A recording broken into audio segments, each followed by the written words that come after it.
The Secret Law of Effortless Wealth. Introduction. The world still worships sweat. We were taught that the harder we grind, the more we earn, that fortune lives in long hours and aching hands. Factories once roared with that belief, steam rising like burnt offerings to the god of labor. Men and women worked until their backs broke, convinced that effort itself was virtue. And yet, the truth, the one almost no one dared to whisper, is this: money has never come from work. It comes from alignment. The invisible hand that moves gold and opportunity through this world does not respond to exhaustion. It responds to vibration, to the silent frequency of thought held with faith. A century ago, a quiet man named Wallace D. Wattles discovered this truth and wrote it in words so simple that few believed him. He said, "You do not get rich by doing certain things, but by doing things in a certain way." That certain way is what you're about to remember. For generations, humanity has been hypnotized by the myth of labor. We call it productivity, progress, the noble grind. But beneath those words hides a cruel misunderstanding, the belief that value is external, that money is earned from the outside in. Look around. The world's wealthiest are not always the hardest working. Some move through life with ease, while others toil endlessly and still sink into lack. Why? Because Wattles revealed what every mystic before him hinted at, that wealth is mental causation, not physical struggle. There is, he wrote, a thinking substance, an intelligent, creative field that fills the universe. Whatever form you hold in your mind with faith and gratitude, this substance begins to shape into reality. To most, this sounds impossible, yet all around us, nature obeys this same law. Every seed reproduces its kind. Thought is the seed of circumstance, and when your inner vibration matches the frequency of wealth, wealth cannot help but appear, through channels known and unknown. Think of your own life. How many times have you worked tirelessly, only to find doors closed? And how many times have you simply known something would work? And it did, almost effortlessly. That quiet knowing is alignment. That is the certain way Wattles spoke of. The fusion of clear mental image, unwavering faith, and grateful action. He warned, "The moment you abandon the idea that money comes through toil, you begin to work in partnership with the universe. The moment you stop pushing, life starts flowing, but to reach that point you must confront an ancient fear, the terror of letting go of struggle. The mind whispers, 'If I stop fighting, I'll lose everything.' Yet the opposite is true. The fight itself is what keeps you poor. Here is the law as Wattles understood it.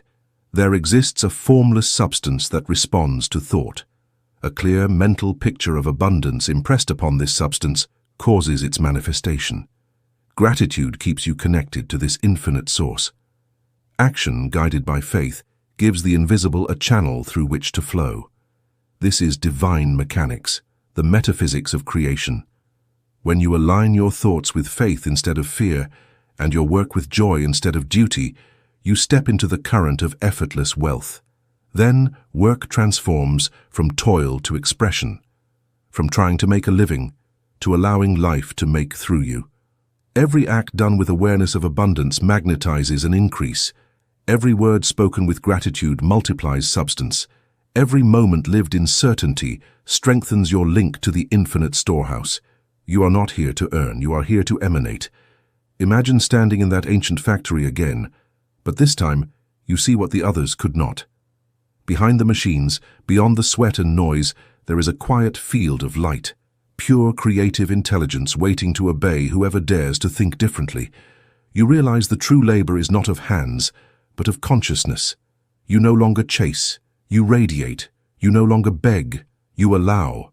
You no longer say, "I must work to earn," but "I work to express the richness already within me." That is the secret of effortless wealth. Not a miracle, but a method. Not mysticism, but alignment with law. As you move into Chapter 1, the thinking substance, you'll see how this invisible intelligence has been shaping every event of your life, waiting for your conscious command. When you finally understand it, money ceases to be a struggle. It becomes a mirror. Because from this point on you'll know You do not earn money, you summon it. Chapter 1. The Thinking Substance. The True Source of Wealth. Long before the first coin was minted, before banks or barter or the invention of trade, there existed something far greater, a living ocean of intelligence that filled the invisible space between all things. Wattles called it the thinking substance. He described it not as an idea, but as a reality, the primal essence from which gold, wheat, bodies, and worlds are shaped. Every tree, every thought, every human destiny arises from this unseen field. He wrote, "There is a thinking stuff from which all things are made, and which, in its original state, permeates, penetrates, and fills the interspaces of the universe. A thought, in this substance, produces the thing that is imaged by the thought." Pause for a moment and imagine that, an intelligent field surrounding you right now, waiting for your instruction. It breathes through your thoughts, hears your emotions, and responds to your certainty. This, not your job or your employer or your hours worked, is the true source of wealth. Humanity forgot this truth when it began to worship matter instead of mind. We learned to chase effects instead of mastering the cause. We began to dig for gold in the outer world, never realizing the gold mine was within. Wattles observed this error in his own era, a world enslaved by industry where men worked 16-hour days, yet remained poor in spirit and pocket alike. He saw that physical labor alone could not explain the prosperity of some and the poverty of others. If money were purely the result of effort, then the hardest workers on earth would be the richest. Yet the opposite is often true. He concluded, there must be a deeper law at play, a metaphysical law of creation, one that links thought to form, vibration to substance, consciousness to cash. The universe, he said, is not a machine but a living mind, and the mind that knows this truth can never truly be poor again. You've been taught to think of wealth as a competition, to believe that what another gains, you must lose. This is the consciousness of scarcity, the competitive mind which Wattles warned against. It breeds fear, jealousy, and separation. But the thinking substance is infinite. It cannot be depleted or cornered by anyone. It creates endlessly from within itself. When you understand that, everything changes. Consider this. Every time you envy another's fortune, you tell the universe, their wealth limits mine. But when you bless their abundance, you affirm, their gain proves mine is possible. The difference is energetic, yet it determines the entire trajectory of your life. Wattles taught that poverty is not a condition of circumstance, but of awareness. It is the result of thinking against the flow of creation, of imagining lack in an infinite field of supply. And once that field receives your thought of lack, it obediently manifests lack in form.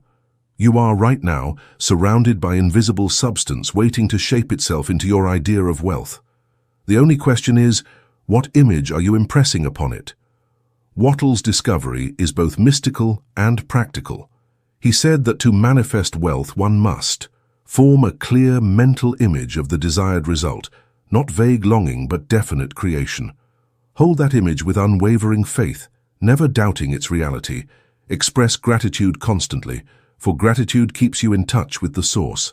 Act in a certain way, with purpose, efficiency, and joyful expectation, not strain. This is the true alchemy of wealth. Thought, faith, gratitude, action, manifestation. When you think richly, you magnetize opportunities. When you believe, you command substance to obey. When you act with gratitude, you give the universe permission to deliver. It's not magic, it's law. The law by which the seed becomes a tree and the idea becomes a fortune. Work, then, is not the generator of wealth. It is merely the stage upon which wealth appears. A gardener does not force a plant to grow by effort. He aligns with nature's process. In the same way, your role is not to push reality, but to hold the mental picture so faithfully that reality must yield to it. Think of it. The air you breathe is filled with this thinking substance. Every atom in your body is woven from it. It listens when you speak. It mirrors when you feel. It builds when you believe. When you truly grasp this, you stop begging life for scraps and start commanding it with reverence. You no longer say, "I must earn money," but "I must think and act in harmony with wealth." This is what Wattles meant by doing things in a certain way. Not the way of hustle, but the way of consciousness, calm, deliberate, creative. The rich man is not he who works hardest, but he who works with the laws of the universe instead of against them. As your awareness deepens, you'll begin to feel it, a subtle shift in your energy, a quiet authority that says, "All supply moves through me." And in that realization, work becomes sacred, not as a burden but as a joyous expression of divine creation. In the next chapter, The Illusion of Labor, we'll dismantle the greatest lie of all, the belief that money is the child of exhaustion. You'll see why struggle repels supply, and how faith, not force, opens the gates of abundance. Because once you understand the nature of the thinking substance, you'll never again mistake effort for power. You'll know the universe doesn't pay for toil. It pays for awareness. Chapter 2. The Illusion of Labor, Why Struggle Repels Supply. Picture the worker at dawn, his breath visible in the cold, his tools heavy in hand. He believes, as most do, that the sweat of his brow is what earns him survival. He wakes, he labors, he sleeps, and he repeats. Generations have done the same. Millions chained to the rhythm of labor, repeating a creed carved into the human psyche. Work harder, and you'll have more. Yet the paradox stands. Some work endlessly and remain poor, while others seem to attract abundance with little visible effort. Why? Because work, as society understands it, is not the cause of wealth. It's the echo of consciousness. The outer world simply mirrors the belief you hold within, and when that belief is in struggle, the universe, obedient as ever, sends you more struggle. Wattles saw it clearly in his time. Factories roaring with exhausted men, fields filled with bent backs, and yet all around him others becoming rich with ease. He dared to say what no industrial man would. It is not by hard work that men get rich, but by doing things in a certain way. That certain way was alignment, the harmonious cooperation between thought, faith, and action. Labor alone, disconnected from faith, becomes friction. Think of a wheel turning against the current. No matter how fast it spins, it makes no progress. That is the illusion of labor, motion mistaken for creation. Most people confuse the two. They run endlessly, chasing what could be magnetized effortlessly if only they would stop running and start aligning. To struggle for money is like trying to grab water with clenched fists. The tighter you hold, the less you have. This is where the illusion becomes dangerous. The world glorifies exhaustion, the grind culture that praises burnout as proof of worth. We wear fatigue like medals of honor and call it discipline, unaware that the frequency of strain is the exact vibration that repels abundance. Wattles warned against this mindset. To think that wealth is the reward of toil is to live in error. It is the result of right thinking and right action. Consider your own experience. Have you ever forced a project, pushing with willpower alone, and watched it collapse? Then remember another time when things simply clicked, when doors opened, when coincidences seemed to conspire in your favor. That's not luck. That's alignment. It's the universe responding to the tone of your energy, not the volume of your effort. The subconscious mind does not understand overwork. It only understands vibration. When your energy says, "I must fight for what I want," it translates that signal literally. You must fight. And so, life obeys, delivering more conflict, more resistance, more proof that you must fight. But the moment you affirm, "I already possess the wealth of the universe, I merely allow it to take form," the struggle dissolves, and what once required force begins to flow. Here is Wattles' antidote to the illusion of labor, the metaphysical formula for true creation. Think richly. Refuse to think of money as distant or difficult. Every thought of hardship cuts you off from the creative flow. Replace "I must earn" with "I must align." Act calmly. Work with intention, not desperation. Each act must be infused with the awareness that you are a channel for infinite supply. Let your movement be graceful, not frantic, for the infinite never rushes. Rest in faith. After doing all you can in the outer world, release the outcome. Faith is the act of energetic surrender, the proof that you trust the invisible to complete what you began. Live in gratitude. Gratitude keeps your vibration high and your connection open. It is the language of wealth, the heart's acknowledgement that supply is already present. Work then becomes sacred not because of its difficulty, but because of the consciousness behind it. Effort done in fear produces exhaustion. Effort done in faith produces expansion. The difference lies not in what you do, but in who is doing it, the fearful self or the aligned self. The illusion of labor dies the moment you understand this. You were never meant to wrestle with life, you were meant to collaborate with it. The universe is not impressed by struggle, it is moved by coherence. Money is not seduced by exhaustion, it is drawn to calm conviction. When your work becomes an expression of faith instead of fear, the magnetic field around you changes. You begin to notice synchronicities, unexpected clients, effortless promotions, inspired ideas that seem to arrive from nowhere. But they do not come from nowhere. They come from the thinking substance responding to your certainty. Wattles called this acting in the certain way, the ability to move through life knowing that you are not a beggar of the universe, but a participant in its creation. When you work from that awareness, even the smallest act carries the weight of divine energy. You no longer work to earn, you work to express. And expression is effortless. It is the soul's natural state. In the next chapter, The Creative versus the Competitive Mind, we'll explore the greatest fork in human destiny, the choice between the mind that struggles to get and the mind that knows how to create. One lives in fear of loss, the other lives in partnership with infinite supply. And from that choice, between force and flow, every fortune or failure on earth is born. Chapter 3. The Creative versus the Competitive Mind, the fork in human destiny. Two minds move through this world. One sees life as a battlefield, the other sees it as a canvas. One fights for every resource, believing the universe to be stingy and cruel. The other creates effortlessly, knowing the universe to be alive, generous, and infinite. These are the two minds that shape every destiny, the competitive and the creative. Wallace D. Wattles taught that the greatest mistake of mankind is to live in the competitive state of consciousness, to believe that in order for one to win, another must lose. He called it a disease of the race mind. And indeed it is. Competition is the child of fear. And fear is the signal that one has forgotten the truth. There is more than enough for all. Look at the modern world. Nations compete for dominance. Corporations compete for markets. Individuals compete for recognition, for validation, for survival.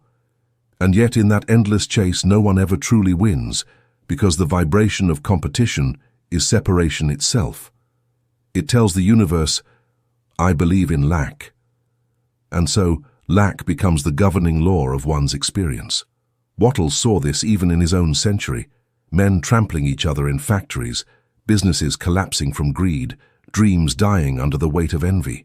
He wrote, "The creative mind knows no competition. It creates what it wants without taking away from others. The competitive mind imitates. The creative mind originates. The competitive mind fights for position. The creative mind expands the entire field, and because the creative mind lives in the vibration of increase, the universe rushes to multiply whatever it touches." Ask yourself, which mind governs you? Do you feel joy when others succeed, or do you feel a sting of loss? Do you see wealth as proof of abundance, or as evidence that your share has been taken? Every time you resent another's success, you reinforce the idea that success is scarce, that there isn't enough room for both of you. And the moment you believe that, you unconsciously withdraw from the field of infinite supply and step into the prison of limitation. Competition creates tension, a subtle, energetic contraction that tells the thinking substance, I do not have enough. And since this intelligent substance mirrors every dominant belief, it echoes that scarcity back to you in form. Wattles warned that those who live in competition cut themselves off from the source, because they are too busy fighting over the fragments of what already exists instead of creating something new. The creative mind, on the other hand, plays a different game entirely. It doesn't steal. It conceives. It doesn't demand. It receives. It doesn't envy. It expands. When you move from competition to creation, the universe stops mirroring your fear and begins amplifying your ideas. So how do you shift from the competitive to the creative state of consciousness? Wattles gave us the steps. Though he never used the language of psychology or quantum fields, yet his wisdom predates both. See the infinite everywhere. Begin by replacing the idea of scarcity with one of endless expansion. Every grain of sand, every leaf, every star is proof that the universe overflows. The source creates in excess, so must you. Rejoice in another's success. When you bless the prosperity of others, you signal to the universe, there is enough for me too. In that moment, jealousy dissolves, and your frequency rises to match abundance itself. Create instead of compete. Don't ask, how do I beat them? Ask, what can I build that no one has yet imagined? Every inspired idea that serves life multiplies your supply. Live in the consciousness of increase. Speak, act, and think in ways that make everyone and everything around you grow. To think increase is to tune into the divine heartbeat of creation. Wattles wrote, "The creative mind is never anxious. It trusts in the power that works through it.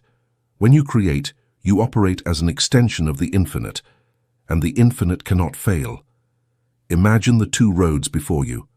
One leads into the noise of the marketplace, shouting, pushing, racing for more. That's the path of competition, loud, frantic, and hollow. The other path is silent, luminous, open like dawn. It's the path of creation, still, confident, unstoppable. The first path ends in exhaustion. The second ends in expansion. You must choose." Wattles' message is timeless because it isn't about business or economics. It's about consciousness. The creative mind is the mind of God expressing through you. And when you think as God thinks, you never need to compete, for you are the source itself in motion. As you move through life, remember this: whenever you envy, you contract. Whenever you bless, you expand. Whenever you compete, you block the flow. Whenever you create, you open it wide. To create is to agree with life. And when you agree with life, life agrees with you. In the next chapter, The Power of Definite Vision, we'll enter the heart of creation, the sacred act of imagining.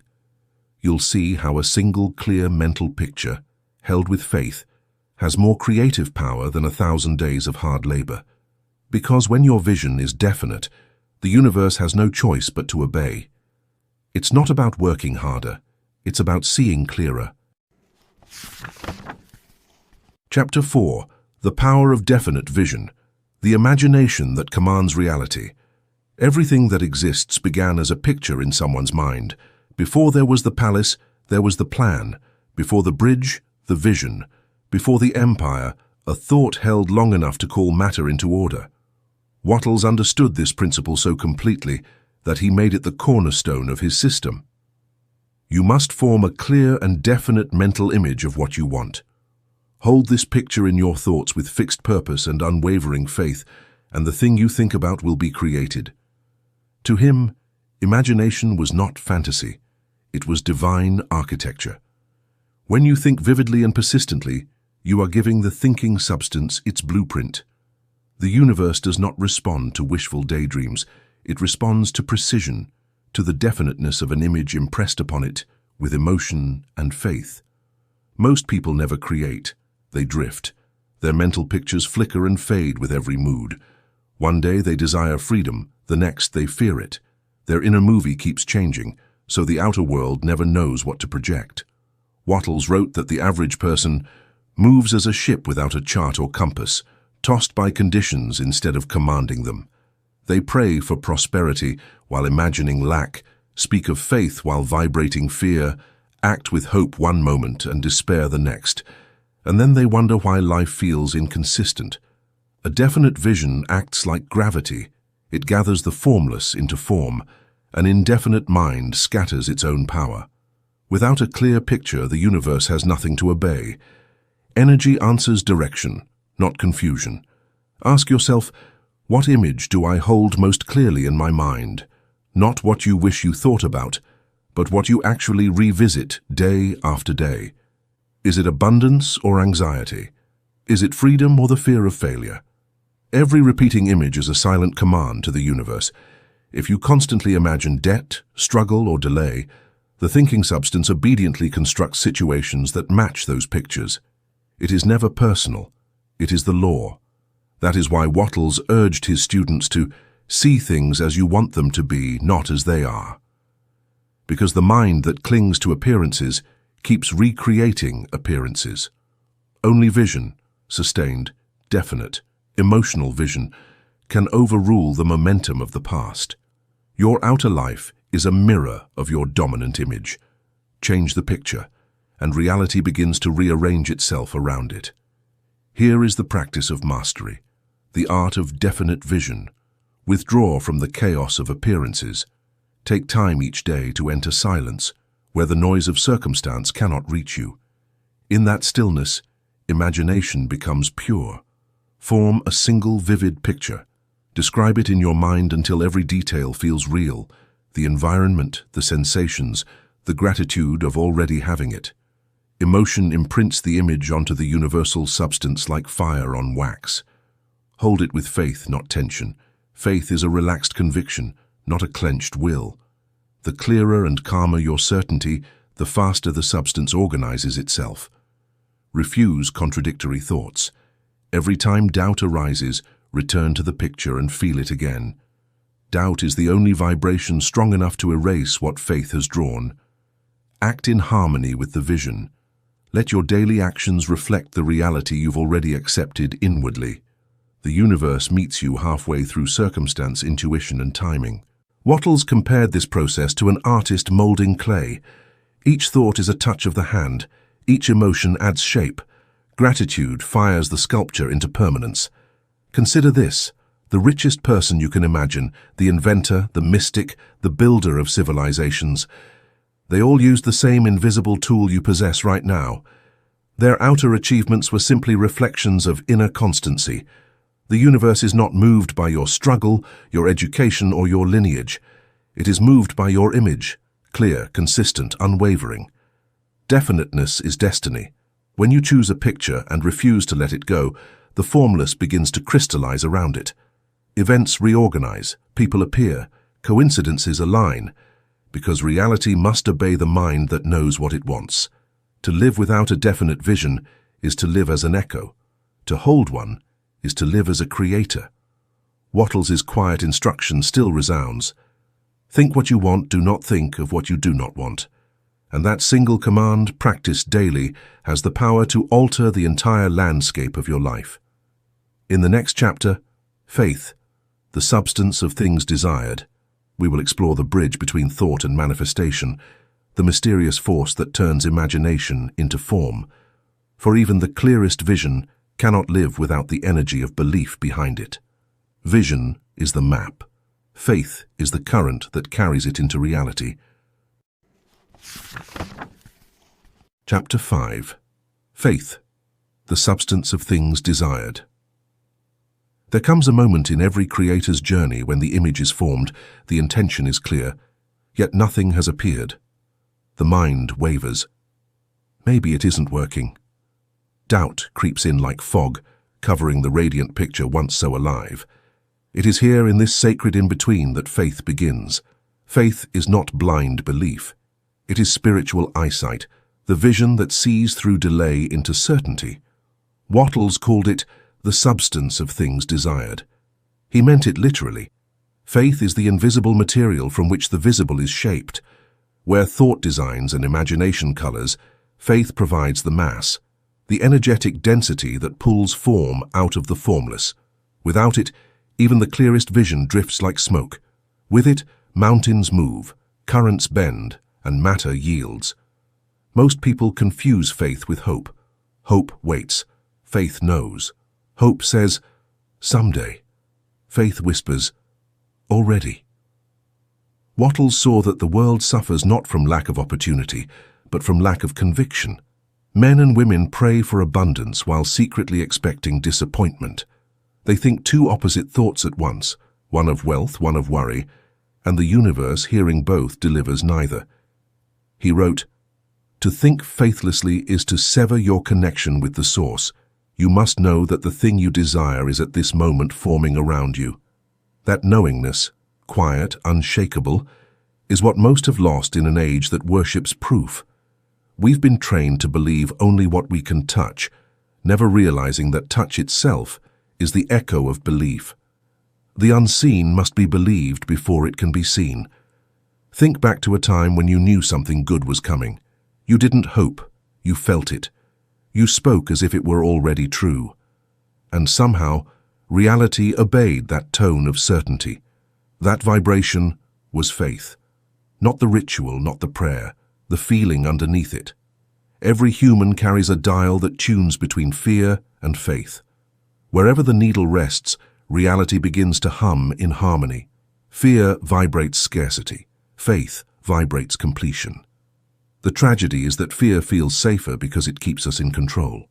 Faith requires surrender, the letting go of how and when. But the moment you surrender, the law begins to work. The seed doesn't beg the soil for proof of germination, it simply trusts the process. That same law governs the seed of your desire. Faith is the atmosphere in which it germinates unseen. Wattles gave a simple yet revolutionary formula for faith in action. Speak the language of completion. Use present tense certainty, not "I will have wealth," but "wealth now flows through me." Words are creative sound. Faith gives them life. Feel before you see. Spend moments each day entering the emotional reality of fulfillment. Feeling precedes form. Emotion is the magnetic field that attracts conditions. Detach from appearances. Do not let visible lack cancel invisible progress. The field rearranges itself beneath the surface long before the flower breaks ground. Act as the channel, not the beggar. Work, plan, give, and speak as one who already lives in supply. Actions taken in certainty multiply results. Actions taken in desperation scatter them. Sustain gratitude. Gratitude is the maintenance of faith. It tells the universe, "I trust you, keep unfolding." Faith then is not belief without evidence. It is alignment before evidence. It's standing on unseen ground with the same confidence you have when standing on stone. When you hold that vibration long enough, the outer world has no choice but to conform. Imagine walking through life surrounded by an invisible orchestra playing a melody only you can hear. Everyone else listens for proof. You move to rhythm. That rhythm is faith, the song of what is becoming. Faith does not strain. It smiles before manifestation because it knows creation is already underway. It is the golden bridge between mind and matter, the pulse of God through human intention. Wattles called it the way of certainty. To live in certainty is to stop reacting to appearances and start directing them. Circumstances cease to intimidate you because you understand they are clay, malleable, obedient, temporary. Faith speaks once, then rests, and while it rests, the universe builds. So the next time fear tells you it isn't working, remember this law. What you believe with feeling is already forming in the invisible. Every doubt merely delays delivery. Every act of gratitude accelerates it. The spiritual man does not chase outcomes, he walks in outcomes unseen. In the next chapter, Gratitude, the Magnetic Key, we'll explore the emotion that keeps faith alive and abundance flowing. For gratitude is more than politeness. It is the resonance that locks you into the frequency of creation itself. If faith builds the bridge, gratitude lights the path across it. Chapter 6. Gratitude, the Magnetic Key. There is a sound that only the soul can make. It is not prayer. It is not petition. It is the quiet hum of gratitude, a vibration so high, so clear, that the universe cannot resist answering it. Wallace D. Wattles called gratitude the key that keeps you connected to the source of your supply. To him, gratitude wasn't sentiment, it was alignment. When you are grateful, You tune your inner instrument to the frequency of abundance. Everything in the universe moves toward harmony, and gratitude is the ultimate harmony between the Creator and the created, the song of acknowledgement that says, "I know where my good comes from." Most people only feel grateful when things go right. They see gratitude as a reaction to gain, but metaphysically, gratitude is not the effect of abundance. It is the cause. Wattles wrote, "The grateful mind is constantly fixed upon the best, therefore it tends to become the best." He understood that a man can work day and night, yet if he complains, his vibration contracts and the flow of supply constricts. It is not punishment, it is physics. You cannot receive while broadcasting lack. Every word of resentment, every sigh of dissatisfaction sends a signal to the thinking substance that says, "I do not yet have enough." And since the universe mirrors belief, it obeys, sending you more lack to match your conviction. Gratitude reverses that signal instantly. It declares, "There is abundance now," and the law responds in kind, expanding the field around you. To live in gratitude is to stand in the vibration of completion, even when appearances suggest otherwise. That is faith matured into peace. Look within. How often have you postponed gratitude? We say, "I'll be thankful when I get the promotion, when I meet the right person, when I finally have enough." But by waiting, we push the frequency of abundance further away. We send the universe a message of delay. Not yet. Gratitude now is the bridge between the unseen and the seen. It doesn't wait for proof. It creates proof. Try this experiment. Recall a time you were truly thankful, when joy welled up for no reason. Notice the lightness in your heart, the calm that followed. That state of being is magnetic. In that vibration, you are already rich, because richness is a feeling before it's a fact. Wattles insisted that the entire process of mental adjustment and atonement can be summed up in one word: gratitude. It is the great harmonizer between thought and form. Here is how to practice the law of gratitude as Wattles intended. Begin and end each day with thanks. Upon waking, affirm quietly, "I am one with the source of infinite supply." At night, give thanks not just for what happened, but for what is unfolding unseen. Gratitude at the edges of the day sets the rhythm for everything between.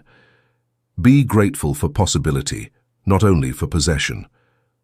When you can thank life for what is still forming, you prove your faith to the universe. This accelerates manifestation, for gratitude is evidence of certainty. Turn complaints into creations. When you feel irritation, pause and reframe. Even this serves my expansion. Gratitude transforms resistance into raw creative power. Express increase wherever you go. Speak and act so that every person and situation you touch feels richer for your presence. This is the practical side of gratitude. It radiates increase, and increase multiplies. Write it, speak it, feel it. Keep a daily gratitude record, not as a ritual, but as an energetic calibration. Feel the warmth behind each word. Feeling is what imprints the field. When gratitude becomes habitual, miracles become natural. Because you are no longer calling wealth, you are living in the frequency of it. The most magnetic souls in history all shared one thing in common: a thankful heart before evidence appeared. They thanked the divine before the rain, before the harvest, before the healing. That thanksgiving was not superstition, it was creation in motion. To be grateful is to speak the universe's native tongue. Everything alive responds to appreciation. It expands under it. The more grateful you are, the more reasons you're given to stay that way. Gratitude doesn't change the outer world first. It changes you. And when your inner world shifts, the outer must follow. So stand still for a moment. Breathe and whisper, "Thank you for what is, and for what is yet unseen." In that instant, you step into the current of divine circulation, the same current that feeds stars, moves oceans, and sustains your breath. That is the true power of gratitude. It is the invisible currency of heaven flowing through the soul, aware of its source. In the next chapter, Acting in a Certain Way, we'll move from inner alignment to outward expression. For once gratitude and faith are alive, action becomes sacred, no longer a struggle, but the visible dance of invisible law. You'll learn how to act without doubt, without haste, without fear, the way the infinite acts with calm certainty and unstoppable purpose. Chapter 7. Acting in a Certain Way. How to move like the infinite. The universe never rushes. It moves with absolute certainty, quiet, rhythmic, flawless. The sun never doubts its rising, the river never questions its path to the sea.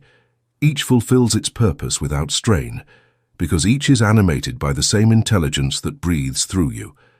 This is what Wallace D. Wattles meant by acting in the certain way.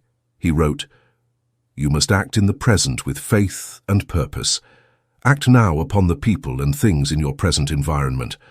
To act in a certain way is to work as the infinite works, calmly, precisely, without fear of loss or doubt of result.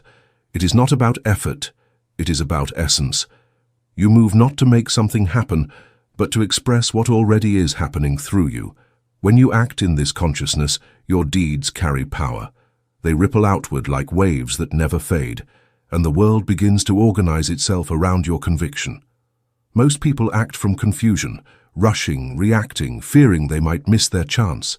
Their actions are frantic, born of uncertainty, and therefore barren of creative force. Wattles observed that fear of failure makes failure. When you act from worry, the energy of your work becomes distorted, its vibration tangled with doubt. You're trying to plant seeds while trampling the soil. This is why many labor endlessly without progress. Their hands move, but their hearts hesitate. Their words carry effort, not faith. And the universe responds in kind. Scattered results, unstable income, inconsistent opportunities. Action alone does not create, conscious action does. To act in a certain way is to combine vision, faith, and gratitude into motion. Every gesture becomes sacred. Every step is guided. Think of the last time you took action from fear.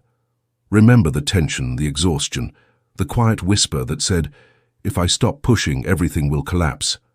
That was not creation, that was survival. And survival mode blocks spiritual circulation. Now remember a time when you moved with confidence, when inspiration struck, when the right words flowed, when doors opened effortlessly. That ease was not random, it was alignment. Wattles taught that the one who acts from faith never worries about results because he already knows the outcome. The energy he sends forth carries certainty, and certainty is irresistible to the universe.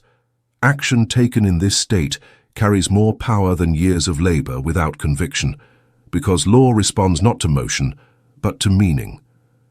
Here is the practice of acting in a certain way, the method Wattles meant when he said, "By thought you make the thing, by action you receive it."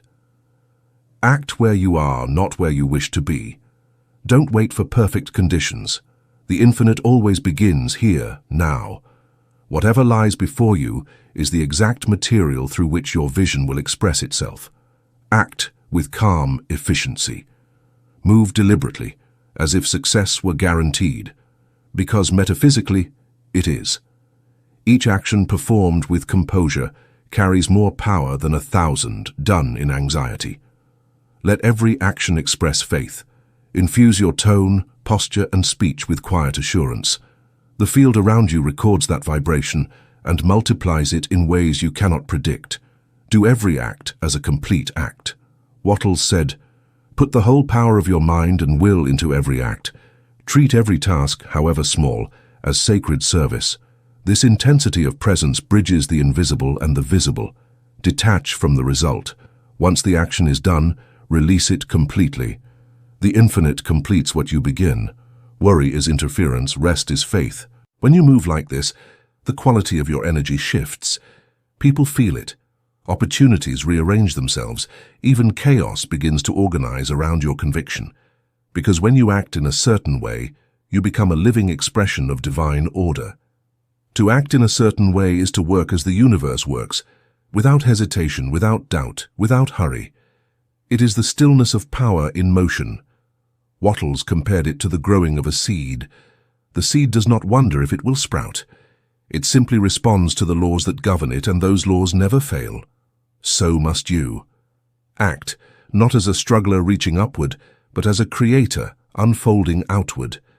Every task you do with faith strengthens your magnetic field. Every doubt weakens it. Therefore live as though your success were inevitable, because to the infinite it already is. The one who acts in this consciousness becomes unstoppable, not because he is forceful, but because he is certain. He is the calm at the center of motion, the point through which the universe expresses order into chaos. When your thoughts are aligned with truth and your actions flow from peace, you cannot fail. Failure can only exist where doubt remains. Act now. Act faithfully. Act as the infinite acts, with majesty, purpose, and serenity. For when you do, the universe moves with you. In the final chapter, The Effortless Stream of Supply, we'll see what happens when all these laws, thought, faith, gratitude, and action, converge into perfect harmony. You'll learn how wealth begins to move toward you naturally, like a river finding its source. Because the universe cannot resist one who has become its reflection. There is no more trying, only allowing. Chapter 8. The Effortless Stream of Supply. When the universe works through you. There comes a point on this path when you no longer chase the current. You become the current. What once felt like effort now feels like rhythm. What once demanded force now flows as grace. This is the moment when money, opportunity, and circumstance begin to move toward you as naturally as rivers seek the sea. Not because you are lucky, not because you have finally worked hard enough, but because you have entered alignment with the great circulation, the endless motion of divine supply. Wallace D. Wattles called this state living in the certain way. He said, "You can become rich without robbing or taking away from anyone, and by doing so you become a channel through which the universe increases life for all." When you reach this realization, wealth ceases to be something you earn. It becomes something that moves through you, blessing everything it touches. Most people never experience this effortless flow because they still believe they are separate from supply. They imagine themselves as beggars before an indifferent universe, asking for what they already contain. They cling to money, fear loss, compete for scraps, and pray for miracles while rejecting the miracle of their own consciousness. They dam the river with anxiety and call the resulting drought reality. But the universe has no droughts, only blockages of belief. Wealth is not a reservoir to be earned and guarded. It is a river that must circulate. The moment you hoard from fear, the current stagnates. The moment you give from faith, it accelerates. This is the paradox of divine economy. The less you cling, the more you attract. The more you give, the more you overflow. Look at your relationship with money. When it enters your life, do you breathe in relief or tighten in fear? Do you see it as evidence of security or as proof of how easily it could vanish? Whatever emotion you attach to money becomes the frequency that governs its behavior in your life. Gratitude invites it to stay. Fear drives it away. Wattles wrote that no man can be rich who has a poor mind, meaning not a mind empty of cash, but a mind full of worry. Because worry vibrates lack, and lack repels supply. Your task then is not to chase wealth, but to stabilize your vibration so that wealth can circulate freely through you. You are the riverbed. Money is only the water. When the channel is open, clean of fear, aligned in faith, the flow becomes constant. To live in the effortless stream of supply, see money as energy, not matter. It is the visible form of invisible movement. Treat it with reverence, not attachment. It comes and goes according to your inner flow. Keep circulation alive.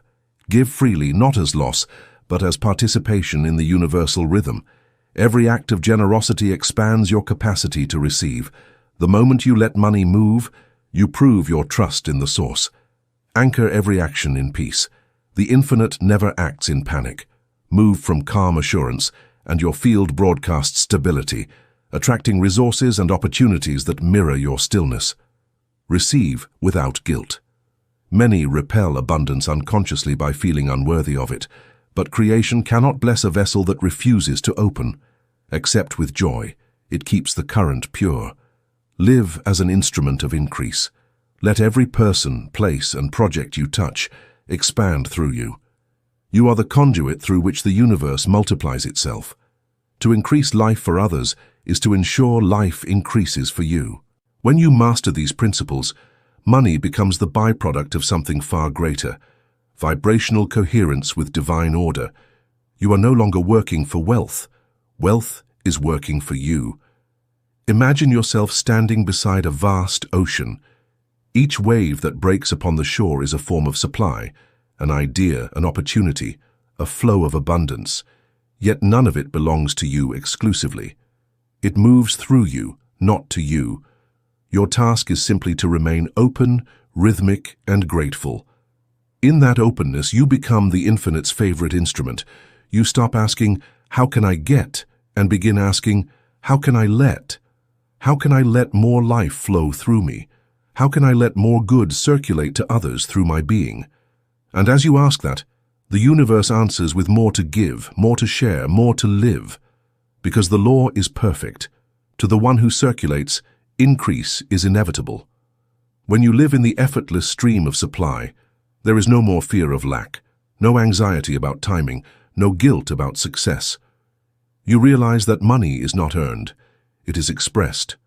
You are not a laborer, you are a channel, and through that channel flows the limitless abundance of the infinite. Breathe it in. Feel it move through you. That is wealth, not the coin, but the current. Not the possession, but the participation in divine flow. And so we arrive where all journeys of consciousness end, in effortless awareness. The river no longer needs to be found, it was always here. You simply learned to flow with it. In the epilogue, The True Currency, we'll close this series where it began, with the revelation that money is only the shadow of something far greater, the radiance of divine life expressing through awakened consciousness. You'll see that the richest man is not the one who has the most, but the one who moves with the source in perfect trust. Epilogue, The True Currency. The secret is simple, and yet it took lifetimes to remember. You were never chasing money. You were chasing meaning. All the gold, all the effort, all the striving. They were symbols, not substance. They were reflections of something deeper your soul always knew. That value does not live in things, but in being. When Wattles wrote that the purpose of life is the advancement and increase of life, he was describing the real currency of the universe. It is not money, it is awareness. Money is merely one of the forms awareness takes when it flows freely through consciousness. The true currency of the universe is life itself, moving through you, expressing as you. When you understand this, you stop serving money and start serving life, and then money serves you. Humanity has mistaken symbols for the source. We collect pieces of paper and digits on screens and call them wealth. We measure worth by accumulation rather than expansion, and so we have built an economy of fear, a world obsessed with earning rather than expressing. This illusion is what Wattles sought to dismantle. He saw that man's endless striving had blinded him to the law of being. He wrote, "The very best thing you can do for the whole world is to make the most of yourself." To make the most of yourself means to let more of the infinite flow through your mind, your hands, your heart. When you do that, increase happens automatically, in money, in peace, in purpose. But when you resist that flow through greed, worry, or guilt, the current slows. You feel poor not because supply is gone, but because you've stepped out of its rhythm. Ask yourself gently, why do you truly want money? Beneath the surface answers, security, freedom, comfort. There is always a deeper desire to feel alive without fear. That feeling is not a product of possession. It is the natural state of the soul when it remembers its source. Money was never the goal. It was a mirror, reflecting your belief about your own power. When you feared lack, money fled. When you trusted life, money followed. When you tried to prove your worth through labor, you felt weary.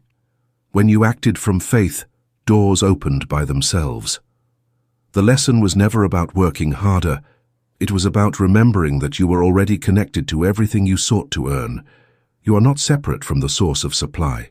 You are its expression, and to the degree that you live as that expression, abundance has no choice but to appear.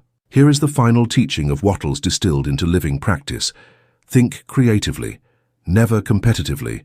See life as infinite, yourself as a co-creator, and every soul as part of the same circulation. This alone will dissolve envy, scarcity, and fear. Hold faith as substance. Believe not in distant outcomes, but in the unseen presence that is already forming them. Speak, act, and rest from that knowing. Give gratitude a voice. Thank everything, even the delay, even the lesson. Gratitude is what keeps you attuned to abundance when appearances suggest the opposite. Act in a certain way. Let your work be quite proof of your faith. Move without hurry, speak without doubt, and treat every act as a sacred transaction between the infinite and form. Circulate life. Wherever you go, leave increases. Give more energy, clarity, kindness, and beauty than you take. This is the divine economy, and in it, your return is guaranteed. When you live like this, money no longer feels separate from spirit. It becomes an instrument, a way for the infinite to serve itself through you. And that is the highest prosperity of all. To know that what you receive for the sake of giving more. Stand still now. Breathe. Feel the pulse within your heart, that steady rhythm of life itself. That is the true currency. It circulates without end, needing no mint, no measure, no permission. It is wealth beyond numbers, the very breath of God through the form called you. Money is only its shadow. When you chase the shadow, you labor. When you honor the light, the shadow follows you effortlessly. Wattles' wisdom lives here, in this remembrance that you do not earn by striving but by being, that your worth was settled before you were born, that the source expresses itself through your consciousness, and its language is increase. So go forth not as a seeker but as a sower. Plant ideas, joy, peace, beauty, and watch the field of your life multiply beyond effort. Because in the divine economy, the only true wealth is the consciousness that gives more life. And when you become that consciousness, radiant, generous, certain, the universe bends around you in recognition and whispers, "You finally understand." The current moves, the river flows, and all that you once struggled to earn begins to arrive quietly, faithfully, inevitably, as the reflection of who you have become.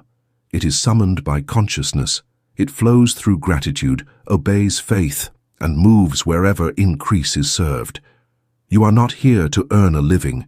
You are here to give life, and in doing so, you will discover the greatest prosperity of all, the peace of knowing that everything that belongs to you is already yours, and always has been.